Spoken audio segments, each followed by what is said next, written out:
Dear friends, എല്ലാവർക്കും BSc പ്ലസത്തിലേക്ക് സ്വാഗതം. അപ്പോൾ ഇന്ന് നമ്മൾ 9ാം ക്ലാസ്സിലെ SCRT കെമിസ്ട്രിയിൽ നിന്നുള്ള 7ാമത്തെ ചാപ്റ്റർ, അതായത് നമ്മുടെ ചാപ്റ്റർ ഏതാണ്? അലോഹങ്ങൾ എന്ന് പറയുന്ന ചാപ്റ്ററാണ് നമ്മളിന്ന് പഠിക്കാൻ പോകുന്നത്. അപ്പം നമ്മുടെ ക്ലാസ്സുകൾ ഇതിനു മുമ്പ് കണ്ടിട്ടില്ലാത്തവരാണെങ്കിൽ, പുതുതായിട്ട് കാണുന്നവരാരെങ്കിലും ഉണ്ടെങ്കിൽ ഒന്ന് സബ്സ്ക്രൈബ് ചെയ്ത് കയറി വരിക. അതുപോലെ തന്നെ ആ തൊട്ടടുത്തുള്ള ബെൽ ബട്ടൺ കൂടി എനേബിൾ ചെയ്താൽ നമ്മളിടുന്ന വീഡിയോകളെല്ലാം തന്നെ അപ്പോൾ നോട്ടിഫിക്കേഷനായിട്ട് നിങ്ങൾക്ക് ലഭിക്കും. അതുപോലെ ക്ലാസ്സുകൾ ഇഷ്ടപ്പെട്ടാൽ ലൈക്ക് ചെയ്യാൻ മറക്കരുത്. കമൻറ്റ് ബോക്സിൽ അറിയിക്കുക. അപ്പോൾ നമുക്കിന്ന് അലോഹങ്ങൾ എന്ന് പറയുന്ന ആ ഒരു 7ാമത്തെ ചാപ്റ്ററിലോട്ട് കടക്കാം. അപ്പോൾ ഇവിടെ നമ്മുടെ ആവർത്തന പട്ടികയുടെ ഒരു ചിത്രം ഇവിടെ തന്നിട്ടുണ്ട്.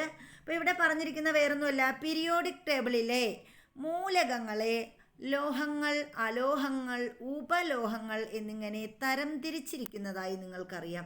അപ്പം നമ്മൾ ഇതിന് മുമ്പത്തെ ക്ലാസ്സുകളിൽ പീരിയോഡിക് ടേബിളിനെ കുറിച്ച് ഡീറ്റെയിൽ ആയിട്ട് പഠിച്ചിട്ടുണ്ട്. അപ്പോൾ ആ ക്ലാസ്സുകളൊക്കെ ഒന്ന് കണ്ടിട്ട് ഈ ക്ലാസ് വന്ന് കണ്ടു കഴിഞ്ഞാൽ നിങ്ങൾക്ക് വളരെ എളുപ്പത്തിൽ മനസ്സിലാക്കാൻ സാധിക്കും. അപ്പോൾ നമ്മുടെ ക്ലാസ്സുകളൊക്കെ തന്നെ നമ്മൾ വീഡിയോ അപ്ലോഡ് ചെയ്തിട്ടുണ്ട്. അത് കാണാത്തവർക്ക് അതിൻ്റെ പ്ലേലിസ്റ്റ് നമ്മൾ കൊടുത്തേക്കാം. അപ്പോൾ അത് കയറി ഒന്ന് കാണുക.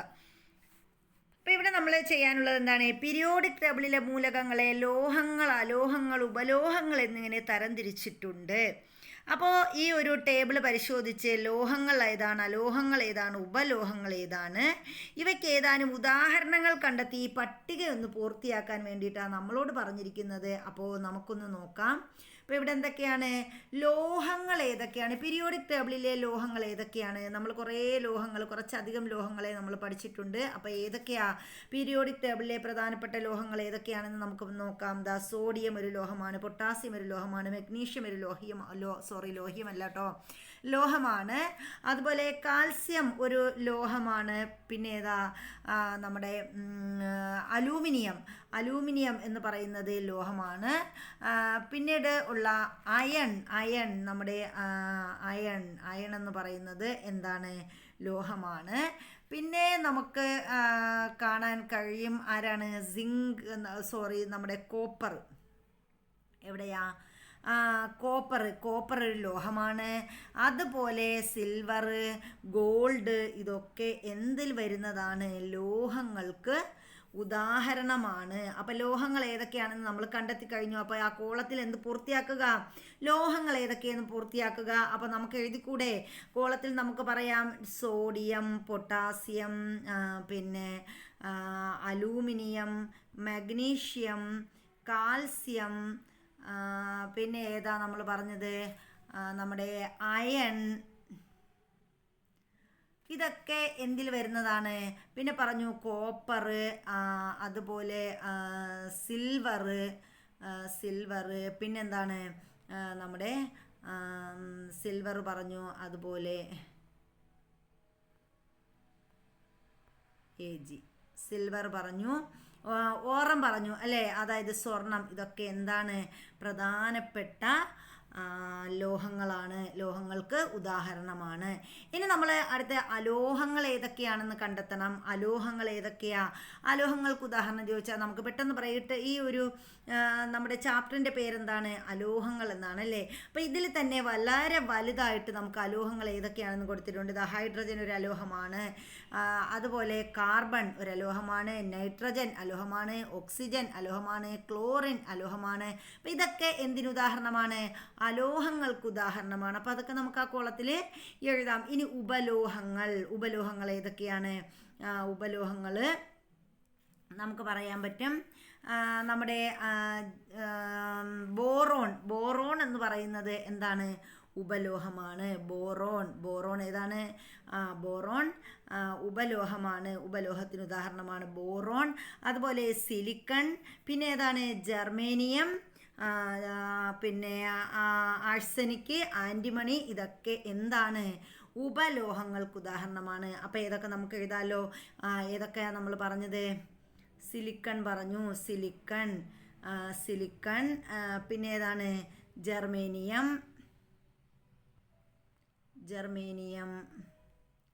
ആഴ്സനിക്, ആൻറ്റിമണി, ആൻറ്റിമണിയുണ്ട്, പിന്നെ ആരാ, ഇതൊക്കെ എന്തിനുദാഹരണമാണ്? ഉപലോഹങ്ങൾക്ക് ഉദാഹരണമാണ്.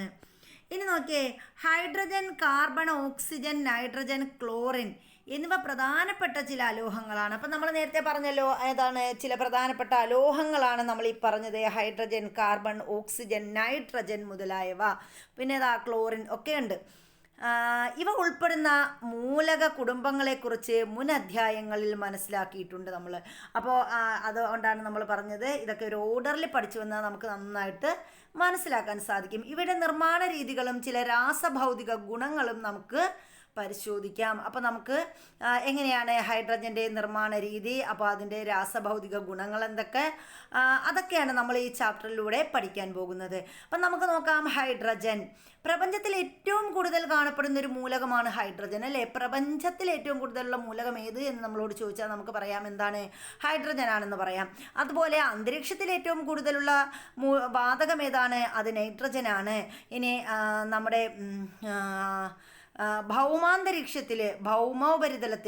ഭൗമോപരിതലത്തിലാണ് കേട്ടോ ഏറ്റവും കൂടുതലുള്ള മൂലകം ഏതാണ്? അത് ഓക്സിജൻ ആണ്. അപ്പോൾ അതൊക്കെ നമ്മൾ ഓർത്ത് വെക്കുക. അതുപോലെ സൂര്യനിലെയും മറ്റ് നക്ഷത്രങ്ങളിലെയും മുഖ്യ ഘടകം എന്ത് തന്നെയാണ്? ഹൈഡ്രജനാണ്. അപ്പോൾ സൂര്യനിലും നക്ഷത്രങ്ങളിലുമൊക്കെയുള്ള മുഖ്യ ഘടകം ഏതാണ്? അതും ഹൈഡ്രജനാണ്. ഹൈഡ്രജൻ അന്തരീക്ഷ വായുവിൽ വളരെ ചെറിയ അളവിൽ സ്വതന്ത്രാവസ്ഥയിൽ കാണപ്പെടുന്നു. അപ്പോൾ നമ്മുടെ ഹൈഡ്രജൻ അന്തരീക്ഷ വായുവിൽ എങ്ങനെയാണ് കാണപ്പെടുന്നത്? വളരെ ചെറിയ അളവിൽ സ്വതന്ത്രാവസ്ഥയിലാണ് ഹൈഡ്രജൻ എവിടെ കാണപ്പെടുന്നത്? അന്തരീക്ഷ വായുവിൽ കാണപ്പെടുന്നത്. ചിലപ്പോൾ ഇങ്ങനെ ചോദിക്കും, അന്തരീക്ഷ വായുവിൽ വളരെ ചെറിയ അളവിൽ സ്വതന്ത്രാവസ്ഥയിൽ കാണപ്പെടുന്ന മൂലകം ഏതാ? ഹൈഡ്രജനാണ് കേട്ടോ.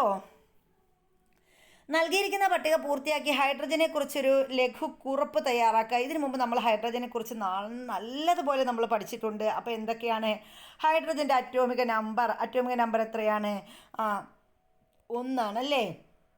ഹൈഡ്രജൻ്റെ അറ്റോമിക നമ്പർ 1. മാസ് നമ്പർ എത്രയാ? അതും 1 ആണ്. ഇലക്ട്രോണുകളുടെ എണ്ണം എത്രയാണ്? 1 ആണ്. പ്രോട്ടോണുകളുടെ എണ്ണമോ? അതും 1 ആണ്. ന്യൂട്രോണുകളുടെ എണ്ണം, ന്യൂട്രോണുകൾ ഉണ്ടോ? ഇല്ല, അത് 0 ആണ്. ഇനി ജലത്തിലെ ലയത്വം, ജലത്തിൽ ലയിക്കുമോ? ഇല്ല, ജലത്തിൽ ലയിക്കില്ല. അപ്പോൾ ജലത്തിൽ ലയിക്കില്ല എന്ന് എഴുതുക. ജലത്തിൽ ലയിക്കില്ല. ഹൈഡ്രജൻ ജലത്തിൽ ലയിക്കില്ല കേട്ടോ. അതുപോലെ ഐസോട്ടോപ്പുകൾ, ഹൈഡ്രജൻ എത്ര ഐസോട്ടോപ്പുകളുണ്ട്? ഹൈഡ്രജന് പ്രധാനമായിട്ടും 3 ഐസോട്ടോപ്പുകളുണ്ട്. ഏതൊക്കെയാണ്? Protium, deuterium, tritium. ഇങ്ങനെ 3 ഐസോട്ടോപ്പുകളാണ് ആർക്കുള്ളത്? ഹൈഡ്രജനുള്ളത്. ഏതൊക്കെയാണ്? പ്രോട്ടിയം, ഇതൊക്കെ നമ്മൾ നേരത്തെ ക്ലാസ്സിൽ പഠിച്ചിട്ടുണ്ട്. Protium, deuterium, tritium. അപ്പോൾ ഇതൊക്കെയാണ് ഐസോട്ടോപ്പുകൾ എന്ന് പറയുന്നത്, ഹൈഡ്രജൻ്റെ ഐസോട്ടോപ്പുകൾ. ഇനി നോക്കിയേ, ഇവിടെ നമ്മുടെ ഹെൻറി കാവൻഡിഷിൻ്റെ ഒരു ചിത്രം തന്നിട്ടുണ്ട്. ഹെൻറി കാവൻഡിഷിനെ കുറിച്ചൊക്കെ നമ്മൾ നേരത്തെ ക്ലാസ്സുകളിൽ ഡീറ്റെയിൽ ആയിട്ട് പറഞ്ഞിട്ടുണ്ട്. 1731 1810 ഇടയിലാണ് ഹെൻറി കാവൻഡിഷ് ജീവിച്ചിരുന്നത് കേട്ടോ. അതുകൂടി ഓർത്ത് വയ്ക്കുക. അപ്പോൾ പരീക്ഷണശാലയിലെ ഹൈഡ്രജൻ്റെ നിർമ്മാണത്തെക്കുറിച്ചാണ് ഇനി നമ്മൾ പറയാൻ പോകുന്നത്. ഹൈഡ്രജൻ്റെ നിർമ്മാണം എങ്ങനെയാണെന്ന് നോക്കാം. പരീക്ഷണശാലയിൽ എങ്ങനെയാണ് ഹൈഡ്രജൻ നിർമ്മിക്കുന്നത്? 1766 ഡേറ്റ് ഓർത്ത് വയ്ക്കുക. 1766 ഹെൻറി കാവൻഡിഷ് ഏത് രാജ്യക്കാരനാണ്? ബ്രിട്ടീഷുകാരനാണ്. ബ്രിട്ടീഷ് ശാസ്ത്രജ്ഞനാണ്. ആര്? Henry Cavendish. അദ്ദേഹമാണ് ഹൈഡ്രജൻ കണ്ടുപിടിച്ചത്. 1766 കത്തുന്ന വായു എന്നാണ് അദ്ദേഹം ഇതിനെ വിശേഷിപ്പിച്ചത്. അപ്പോൾ ഹൈഡ്രജനെ കണ്ടുപിടിച്ചപ്പോൾ അദ്ദേഹം പറഞ്ഞു എന്താണ്? ഇത് കത്തുന്ന വായുവാണ്. അതാണ് ഹൈഡ്രജൻ എന്നാണ് ആര് വിശേഷിപ്പിച്ചത്? കാവൻഡിഷ് ഹൈഡ്രജനെ വിശേഷിപ്പിച്ചത് എന്തെന്നാ? കത്തുന്ന വായു എന്നാണ്. ജലമുണ്ടാകുന്നത് എന്നർത്ഥം വരുന്ന ഹൈഡ്രോജനസ് എന്ന ഗ്രീക്ക് പദത്തിൽ നിന്നാണ് ഹൈഡ്രജൻ എന്ന പേര് ലഭിച്ചത്. അപ്പോൾ ഹൈഡ്രജന് ആ പേര് ലഭിച്ചത് ജലമുണ്ടാകുന്നത് എന്നർത്ഥം വരുന്ന ഹൈഡ്രോജനസ് എന്നാൽ എന്താ? ജലമുണ്ടാകുന്നത് എന്നാണ് അർത്ഥം. അതൊരു ഗ്രീക്ക് വേർഡാണ് കേട്ടോ, ഗ്രീക്ക് പദമാണ്. അപ്പം ഈ ഒരു ഗ്രീക്ക് പദത്തിൽ നിന്നാണ് എന്ത് കിട്ടിയത്? ഹൈഡ്രജൻ എന്ന പേര് ലഭിച്ചത്. അപ്പോൾ ഇവിടെ ചിത്രത്തിൽ 7:1 തന്നിട്ടുണ്ട്. അതൊന്ന് നമുക്കൊന്ന് നോക്കി വരാം. ചിത്രം 7:1 ഇവിടെ തന്നിട്ടുണ്ട് കേട്ടോ. ഇതാ ചിത്രം 7:1. അപ്പോൾ ഇവിടെ എന്താ പറഞ്ഞിരിക്കുന്നത് നോക്കാം. ഉപകരണങ്ങൾ ക്രമീകരിക്കുക. Test tube. അപ്പോൾ നമ്മൾ എന്ത് ചെയ്യണം? 7.1 കാണുന്ന പോലെ ഉപകരണങ്ങൾ ക്രമീകരിക്കുക. എന്നിട്ട് ടെസ്റ്റ് ട്യൂബിൽ 5 ml നേർപ്പിച്ച ഹൈഡ്രോക്ലോറിക് ആസിഡ് എടുക്കുക. അപ്പോൾ ഒരു ടെസ്റ്റ് ട്യൂബ് എടുക്കുക. അതിൽ 5 ml എന്ത് ചെയ്യണം? നേർപ്പിച്ച ഹൈഡ്രോക്ലോറിക് ആസിഡ് എടുക്കുക. അതിൽ അല്പം സിങ്ക് തരികൾ ഇടുക. അപ്പോൾ നേർപ്പിച്ച ഹൈഡ്രോക്ലോറിക് ആസിഡ് 5 ml ഒരു ടെസ്റ്റ് ട്യൂബിൽ എടുത്തിട്ട് അതിലോട്ട് നമ്മൾ അല്പം സിങ്ക് തരികൾ ഇട്ട് കൊടുക്കണം. എന്നിട്ട് നിരീക്ഷണം രേഖപ്പെടുത്താനാണ് പറഞ്ഞിരിക്കുന്നത്. ഉണ്ടായ വാതകം ഹൈഡ്രജൻ ആണോ? എങ്ങനെ സ്ഥിരീകരിക്കാം? അപ്പോൾ ഉണ്ടാകുന്ന അത് ഹൈഡ്രജൻ ആണോ? എങ്ങനെ സ്ഥിരീകരിക്കാം? അപ്പോൾ ടെസ്റ്റ് ട്യൂബിൻ്റെ വായ്ഭാഗത്ത് കത്തിച്ച ഒരു ഈർക്കിൽ കഷ്ണം കൊണ്ടുവരിക. എന്താണ് നിരീക്ഷണം? നോക്കാം. അപ്പോൾ ഇത് കണ്ടോ, നമ്മളിവിടെ ഹൈഡ്രജൻ HCl എടുത്തു, സിങ്ക് തരികളും എടുത്തിട്ടുണ്ട്. എന്നിട്ട് വായുഭാഗത്ത് നമ്മളൊരു ഈർക്കിൽ കൊള്ളി എടുത്തു. അപ്പോൾ അവിടെ എന്ത് ചെയ്യുന്നു? കത്തുന്നു. അപ്പോൾ ആ വാതകം എന്ത് തന്നെയാണ്? ഹൈഡ്രജൻ തന്നെയാണ്. അതുകൊണ്ടല്ലേ നമ്മൾ പറഞ്ഞത് ഹൈഡ്രോജനസ് എന്ന ഗ്രീക്ക് വേർഡിൽ നിന്നാണ്, അതായത് കത്തുന്ന വാതകം എന്നാണ് ഹൈഡ്രോജനസ് എന്ന പദത്തിനർത്ഥം. അതിൽ നിന്നാണ് ഏത് പേരുണ്ടായത്? ഹൈഡ്രജൻ എന്ന പേരുണ്ടായത് എന്ന് നമ്മൾ പറഞ്ഞു. ഇനി ഈ പ്രവർത്തനത്തിൻ്റെ സമീകരിച്ച രാസസമവാക്യം എഴുതാനായിട്ട് പറഞ്ഞിട്ടുണ്ട്. ഇതിൻ്റെയാ നമ്മുടെ ഹൈഡ്രജൻ ഉണ്ടായതിൻ്റെ, അതായത് HCl-ഉം സിങ്കും കൂടി കൊടുത്തപ്പോഴാണ് നമുക്ക് എന്ത് കിട്ടുന്നത്? ഹൈഡ്രജൻ കിട്ടുന്നത് അല്ലേ? അപ്പോൾ അതിൻ്റെ സമീകരിച്ച രാസസമവാക്യം നോക്കാം.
ജലമുണ്ടാകുന്നത്.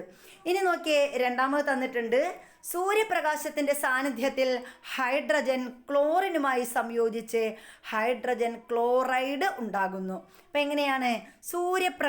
സൂര്യപ്രകാശത്തിൻ്റെ സാന്നിധ്യത്തിലാണ് കേട്ടോ.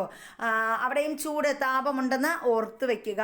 അപ്പോൾ അവിടെ എന്താ? സൂര്യപ്രകാശത്തിൻ്റെ സാന്നിധ്യത്തിൽ ഹൈഡ്രജൻ ആരുമായി പ്രവർത്തിക്കുന്നു?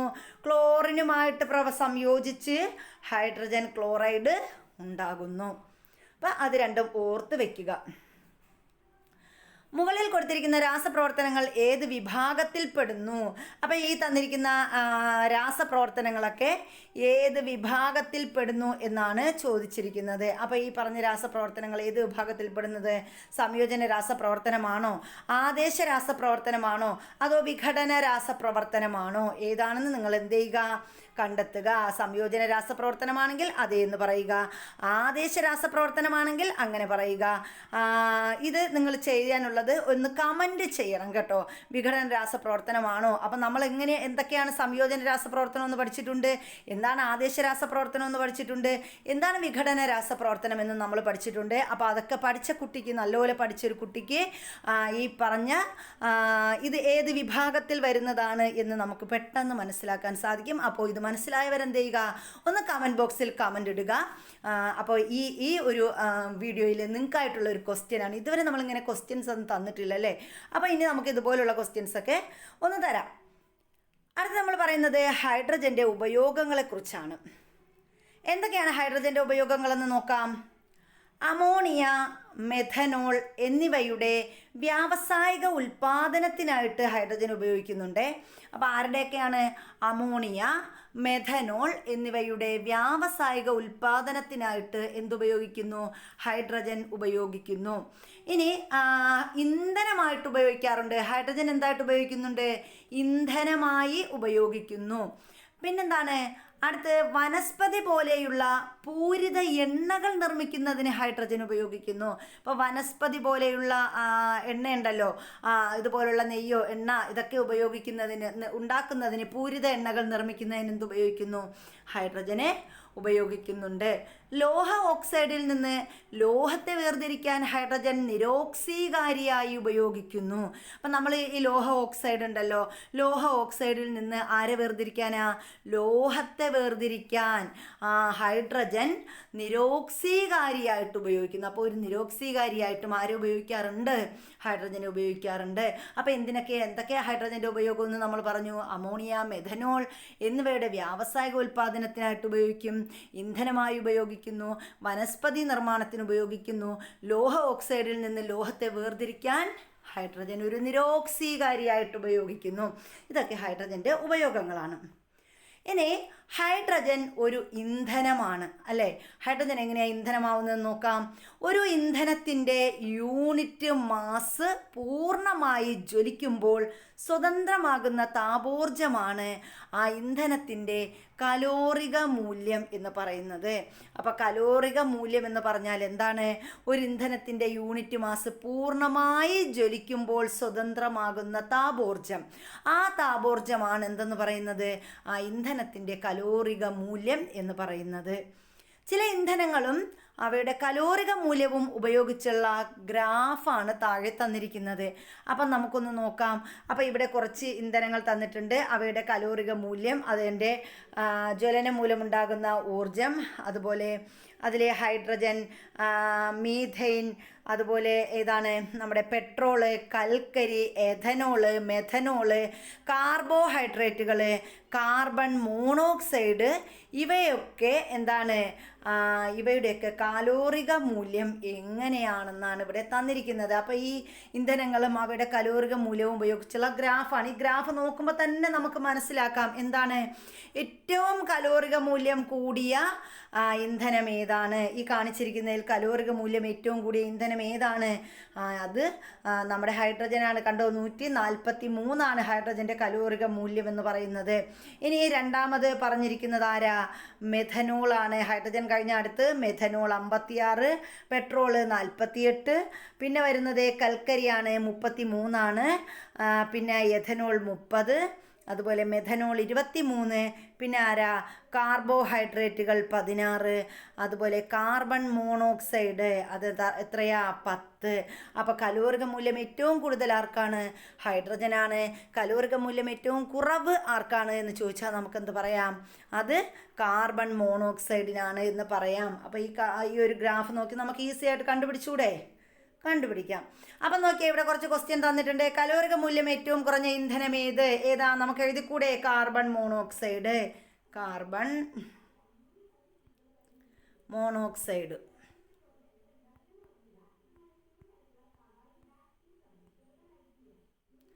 ഇനി ഹൈഡ്രജൻ കലോറിക മൂല്യം ഏറ്റവും കൂടിയ ഇന്ധനം ഏതെന്ന് നമ്മൾ കണ്ടു, ഏതാണ്? ഹൈഡ്രജനാണ്. ഇനി ഹൈഡ്രജൻ വായുവിൽ ജ്വലിക്കുമ്പോൾ ഉണ്ടാകുന്ന ഉൽപ്പന്നം ഏത്? അപ്പം നമ്മുടെ ഹൈഡ്രജൻ വായുവിൽ ജ്വലിക്കുമ്പോൾ ഉണ്ടാകുന്ന ഉൽപ്പന്നം ഏതാണ്? അപ്പം ജലമാണ് ഉണ്ടാകുന്നത് അല്ലേ? ഹൈഡ്രജൻ വായുവിൽ ജ്വലിക്കുമ്പോൾ ഉണ്ടാകുന്ന ഉൽപ്പന്നം ഏതാണ്? ജലമാണ്. ജലം H2O ജലമാണ് ഹൈഡ്രജൻ വായുവിൽ ജ്വലിക്കുമ്പോൾ ഉണ്ടാകുന്ന ഉൽപ്പന്നം. അപ്പം ഗ്രാഫ് വിശകലനത്തിൽ നിന്ന് മറ്റ് ഇന്ധനങ്ങളെ അപേക്ഷിച്ച് ഹൈഡ്രജന് കലോറിക മൂല്യം കൂടുതലാണെന്ന് ബോധ്യപ്പെട്ടുവല്ലോ. അപ്പോൾ ഈ ഗ്രാഫിൽ നിന്ന് നമുക്ക് മനസ്സിലായി കലോറിക മൂല്യം ഏറ്റവും കൂടുതലുള്ള മൂലകം ഹൈഡ്രജൻ ആണെന്ന് മനസ്സിലായി.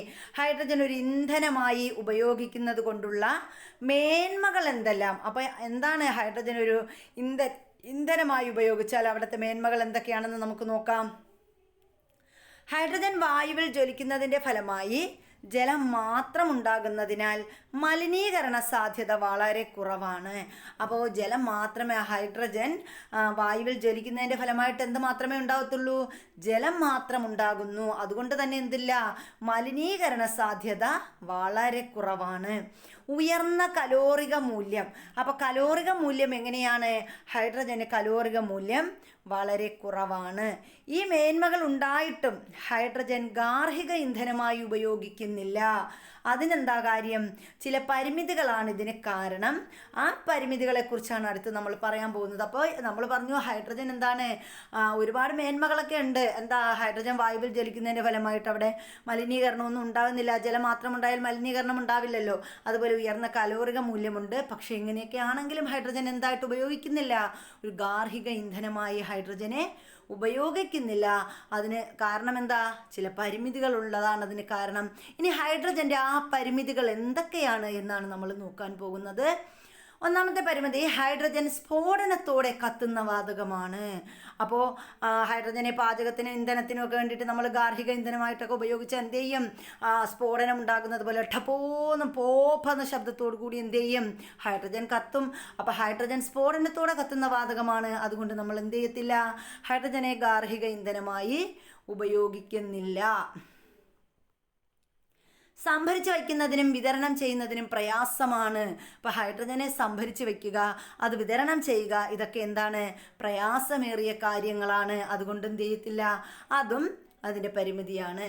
ഈ പരിമിതികൾ മറികടന്നാൽ ഹൈഡ്രജൻ സാർവത്രിക ഇന്ധനമായി മാറും. അപ്പോൾ ഈ രണ്ട് പരിമിതികൾ മാറിക്കഴിഞ്ഞാൽ എന്ത് ചെയ്യാൻ പറ്റും? ഈ ഹൈഡ്രജൻ സാർവത്രിക ഇന്ധനമായി മാറും. ഫോസിൽ ഇന്ധനങ്ങളുടെ ലഭ്യതക്കുറവ്, പരിസര മലിനീകരണം തുടങ്ങിയ പ്രശ്നങ്ങൾ പരിഹരിക്കാൻ ഇതിലൂടെ കഴിയും. അപ്പം നമുക്ക് എന്ത് ചെയ്യാൻ പറ്റും? അതുകൊണ്ടാണ് ഭാവിയുടെ ഇന്ധനം എന്നാണ് ആരറിയപ്പെടുന്നത്? നമ്മുടെ ഹൈഡ്രജൻ അറിയപ്പെടുന്നത്. അതുകൂടി ഓർത്തു വയ്ക്കുക.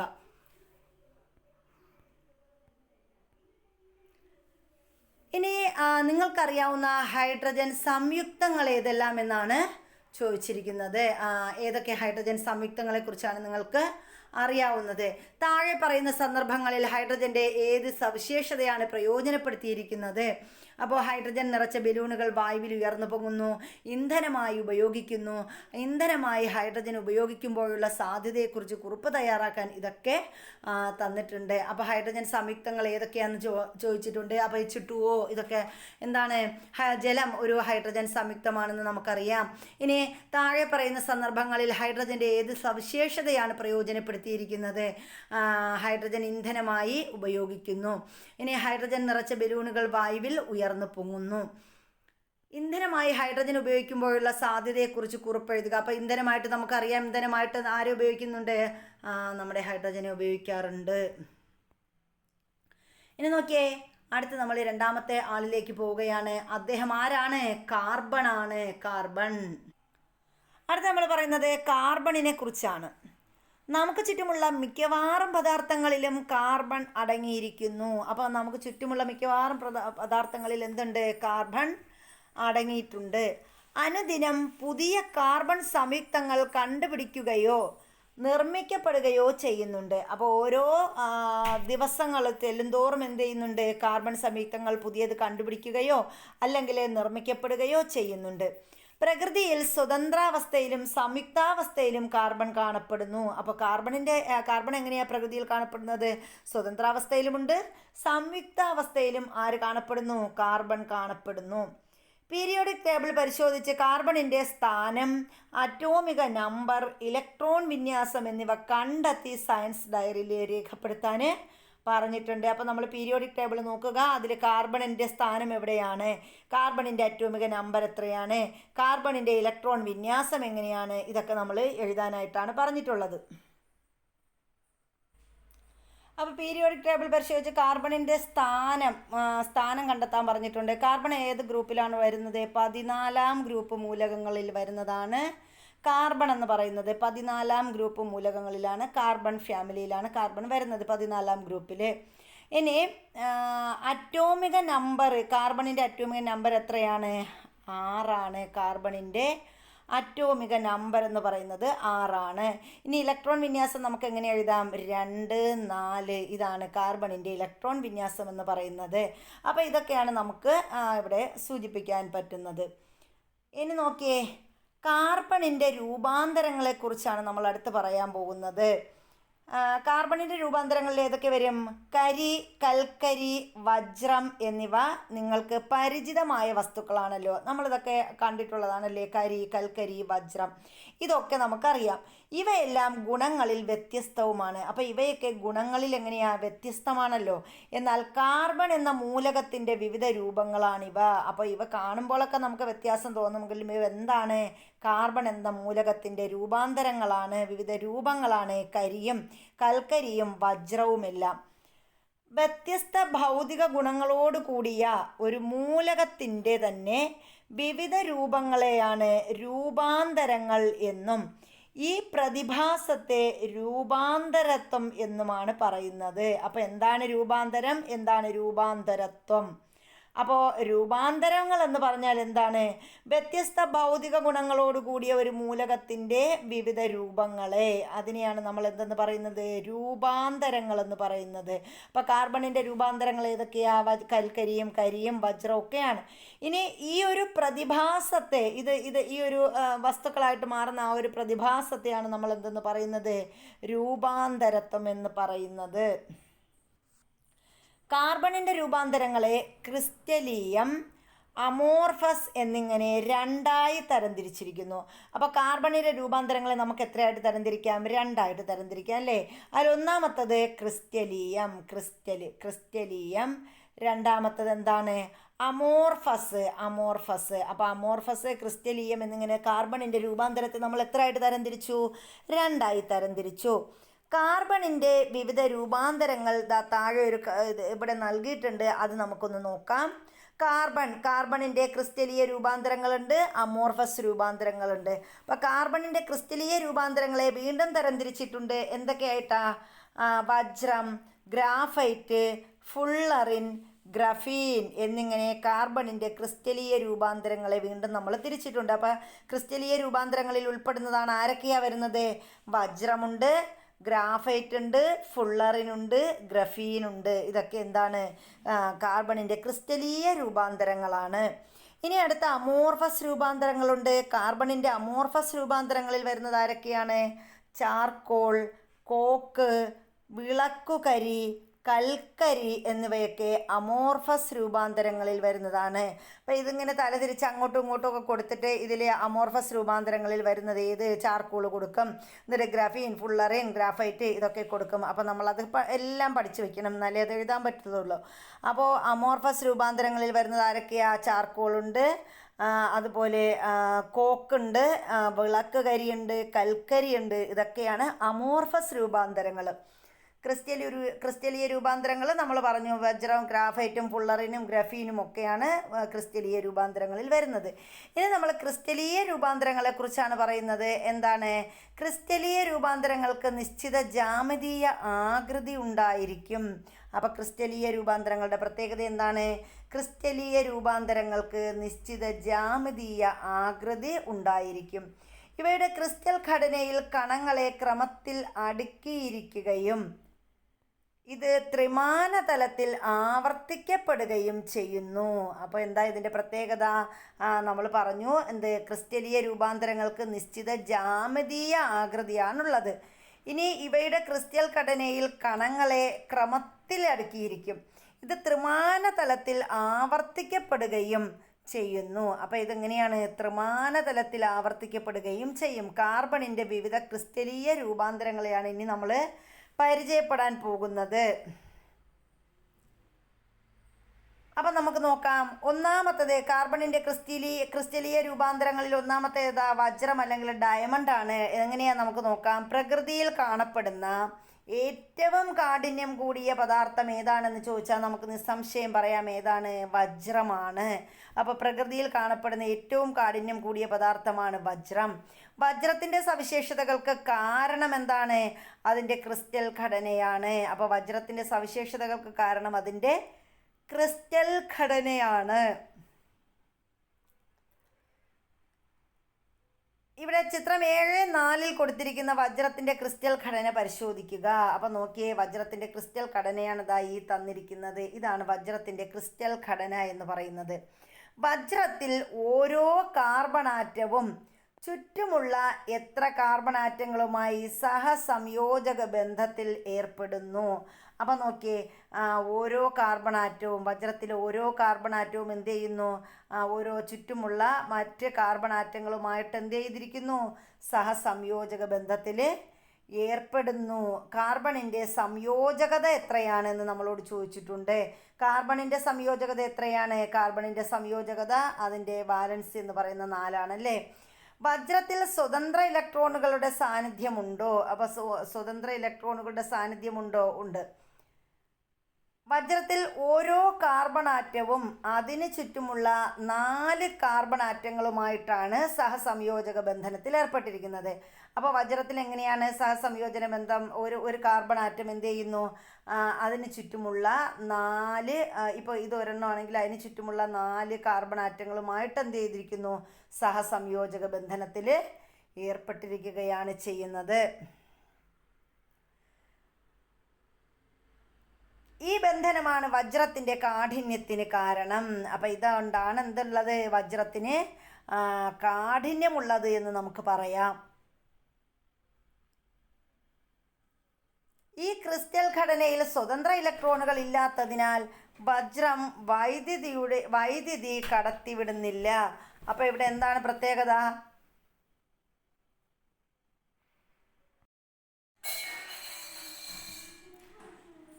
അപ്പോൾ ഈ ക്രിസ്റ്റൽ ഘടനയിൽ സ്വതന്ത്ര ഇലക്ട്രോണുകൾ ഇല്ലാത്തതിനാൽ വജ്രം വൈദ്യുതിയെ കടത്തിവിടുന്നില്ല. അപ്പം നമ്മൾ പറഞ്ഞു എന്താണ്?